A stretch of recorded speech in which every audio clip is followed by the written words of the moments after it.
there is a lot of stuff with weathering that, you can do in different orders, right? So it doesn't actually matter what order you do some things in, but what you'll find is if you experiment with the techniques I show you, some techniques need to be done before others, right? Because if you do some things in the wrong order, it just won't work out, right? So that's why I'm going to have to explain some stuff as I do it. So what I'm going to do here is go to number 5, chipping, okay, first, because if I don't go to that one now, I can't explain what we're doing, because that's something that has to be done in a specific order. So the idea of that is that you're going to apply, basically the whole idea of it looks like paint's actually falling off or chipping off, right? So one specific technique that you use that is called using a chipping medium. So what you're actually doing is you're painting the wagon or whatever it is, the girder bridge, the colour that you want to be exposed underneath the paint that's fallen off, right? So generally speaking, the paint will be falling off and there'll be metal underneath, and that metal will be rusty. That's generally the most popular thing, right? So what that means is that someone else here? It's Phil. Phil. Oh no, it's Richard. It's the video man. Oh, cool. It's the wedding video man. So what that means is, if you want the paint to be falling off and you see rust underneath, you've got to paint it the rust colour first. So that's what I've done here with this one. So that's where you go back to the start up of the list and you're talking about masking and pre-painting, okay? So now I can talk about masking and pre-painting. That's number 2. We'll go to number 1 once I've been through this, because this is quite involved and I never had a chance to show this at the convention, because it's actually quite a specific process that you have to do over a certain period of time in the right order, but I can go through that today because it's really interesting. So, I want it to be a rusty colour, okay? But I don't want it to be rusty necessarily everywhere. So I don't want it to be rusty in the underframe, for example. It's the body that I'm chipping, not the underframe, okay? So what I want to make this look like is that this grey paint's chipping off and showing rust underneath. That's what we're doing. So what you're going to do is you're going to spray it with a release agent, okay? Which is like hairspray or a chipping medium. So you can use hairspray, and I'll give that another coat. This side's already been done. And I'll bring this one here over and do that as well now. I'm going to make this interesting. I'm only going to do rust in some areas and I'm leaving some of the original paint, which I can weather using other techniques on, because that way it's not going to all look the same. So with masking up, this tape's great, right? It's got a thin painter's tape. It's a bit, and also this Tamiya tape is great for masking up. But you've got to mask up stuff, and get the colours, the foundation in place on the wagon before you start weathering it. So that's why I've got some things in order there, because you need to think about what you want to do with your wagon and then make sure that you mask up and paint the specific areas different colours, because that's basically painting management. So, you know what I mean? You can't weather it and then come back and paint something later, otherwise it's just going to look like it's been painted brand new, unless you want it to look like painted brand new. So that one's interesting, Brian, because that's a factory weathered one, right? This is the effect you're trying to get? And that's the effect that we're going to get, right? So that's done with an image, digital image, and it's actually printed on, specifically to look like that. But that's the effect that we're definitely going for. And what I'm going to use that for later is I'm going to show you about streaking, because that's got no streaking rust running down on it. So I'm going to use that wagon and show you how that's done. So that's great. So once this hairspray dries off, packs off, I can spray over the colour of that wagon with a water-based paint. And the water-based paint is basically, it's not a tough paint like enamel or acrylic lacquer. So that's where we need to use water-based paint for this technique, because we need a thin membrane that's, you know, unstable until it's dry. And Tamiya would be good for that, but on any water-based paint I'm using. So I found this colour here. This is just a water-based acrylic. Mix it up in the airbrush. The consistency of thin milk. So with using the airbrush, one of the main things that you need to do with the airbrush is make sure the paint's very thin, because really an airbrush is designed for painting ink originally. You know, you can't run thick paint through it. But because it atomises through the air, it's starting to dry, about to start drying before it gets in. Because it's on so fine, it'll start drying, and you'll be able to give 3 coats, you know, within a period of a minute or so, if it's quick dry. And that's how you build up your coverage. You don't try and build up the coverage while like slabbing it on, right?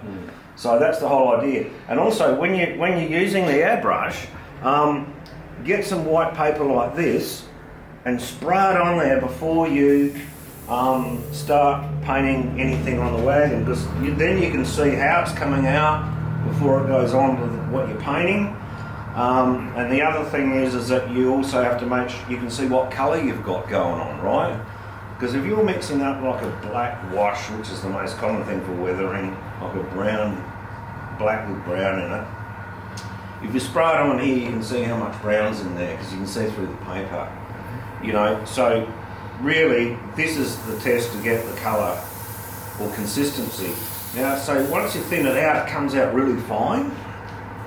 And that's what we want. See, can you see here before when it was too thick how it was starting to splatter? And that's the other thing I want to talk about, because with the airbrush, and I'm starting to discuss the airbrush now, it's listed under number 9. The airbrush is used for filters, really. What a filter, not just for painting, but it's used for filters. So what a filter is basically when you put a light coat over top of the, you know, the item, just to give it a slight mist, right? And when you're not painting and you want a filter, what you can probably do, and this is what I do, instead of putting the paint straight in there and thinning the paint out, what I would do is get the paint and mix it 50-50 with the subsequent clear coat that goes with the paint, right? So varnish is what I'm talking about. Yeah. If you were using enamel paint, this is matte enamel varnish. So if I wanted to do a filter over a wagon, I would mix black enamel, Humbrol, 50-50 with this. Because what will happen if I put it microscopically, if I just paint it with paint, see these little dots everywhere? You'll see them, especially if it's black. But if I mix that down with something clear, it's called a reduced black now, right? So it won't cover as quickly, and you'll get an effect that looks more like this than you will like this. So when you do a filter, all you got to do is thin the paint down, reduce it with its subsequent varnish. So that's varnish for Humbrol. That's obviously a water-based. Yeah, this is Tamiya. Tamiya is an alcohol-based paint, water cleaner. There's Matte Clear by Tamiya. So if I want to do a filter over top of the wagon, I mix black, a bit of brown with the black, and then I mix it with this, and then I'll thin it out for the airbrush. So I've already got some mixed up in here, for example, ready to go, you know, so that, you know, it's not like too strong. Because if it's too strong, then if you try and make, okay, so what I'll do is I'll grab I'll show you what a filter is.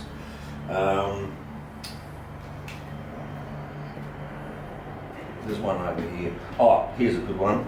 This is factory weathered, right? See that there? That's a filter. You can see through it. It just makes the thing look grimy or dusty. I'll grab another one to show you. That's the most common way of weathering, basically. This one's weathered with nothing else but just a filter. That's all it is. So all I've done to get this is I've mixed up dark grey, maybe attacked with a little bit of brown in it, and I've mixed that dark grey with matte varnish, and then I've sprayed it over top of the transfers and along the bottom of the sole bars and the underframe. So now instead of the underframe looking black, it looks dark grey, and now instead of the transfers on there looking white, they just look like they're just, you know, been covered in soot. So pass that around, because that's a really basic way of weathering. That's not going to So focus. if you want to quickly weather wagons, all you got to do is get an airbrush, mix up a diluted mix of black with a bit of brown or dark grey, bit of brown, and matte varnish, and just lightly spray it over top of the wagon. That's it. Right? I mean, that's all you have to do. So basically that's number 9, airbrush filters. So if you're using the varnish, the more varnish you put in, the thinner it's going to be.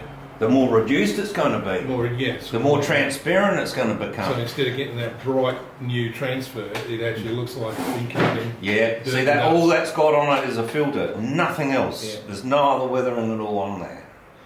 Wow. Now, I wouldn't use enamel for that, and I'll tell you why.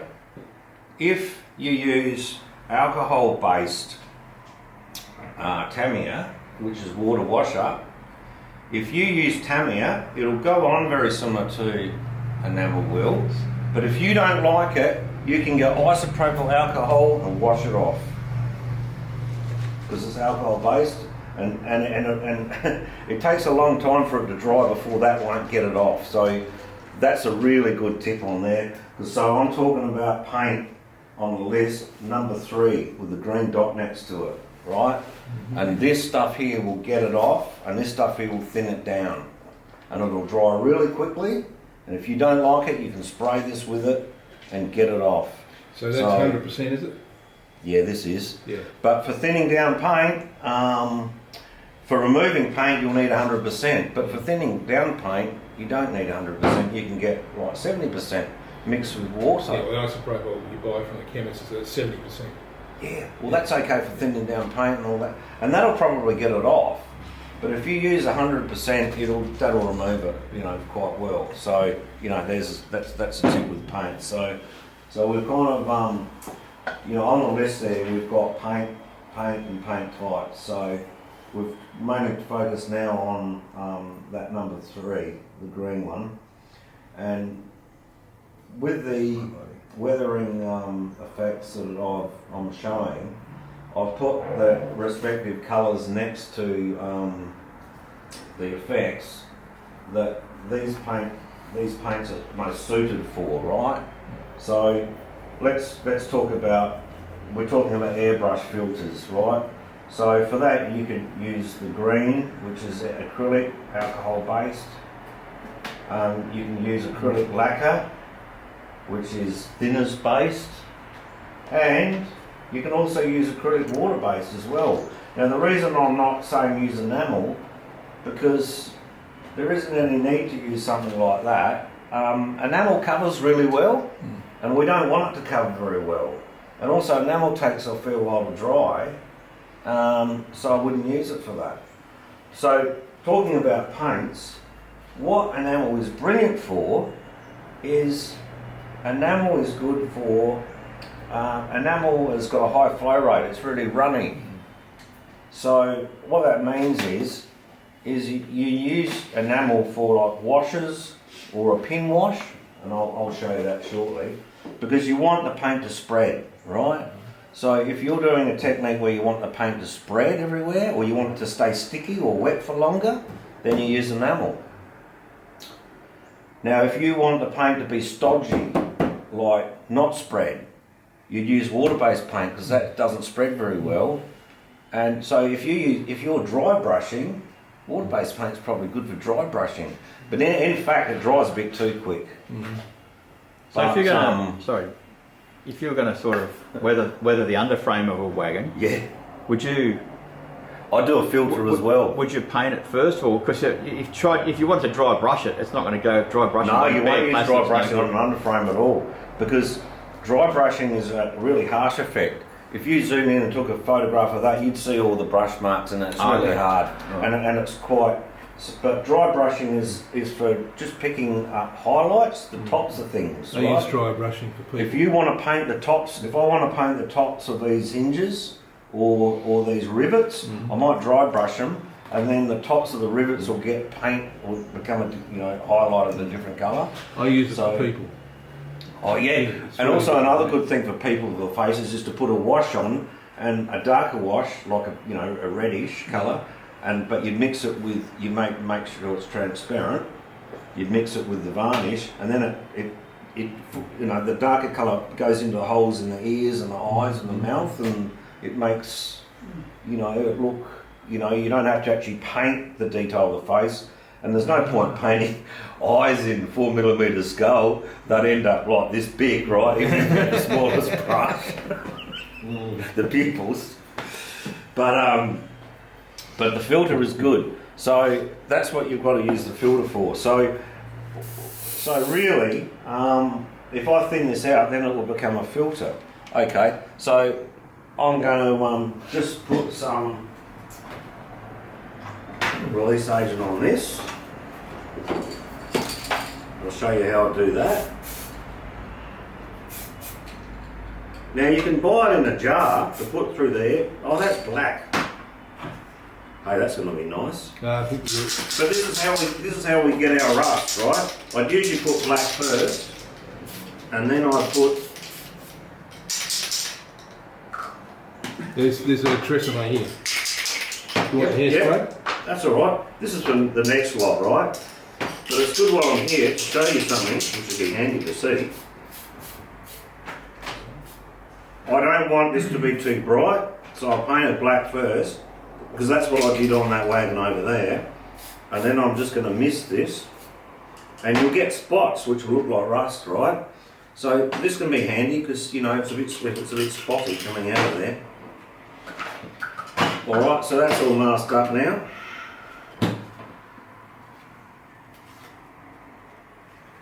And the reason why I've done this is because I don't want that underframe to be like that orange. And I don't want the whole thing to have the paint falling off of it.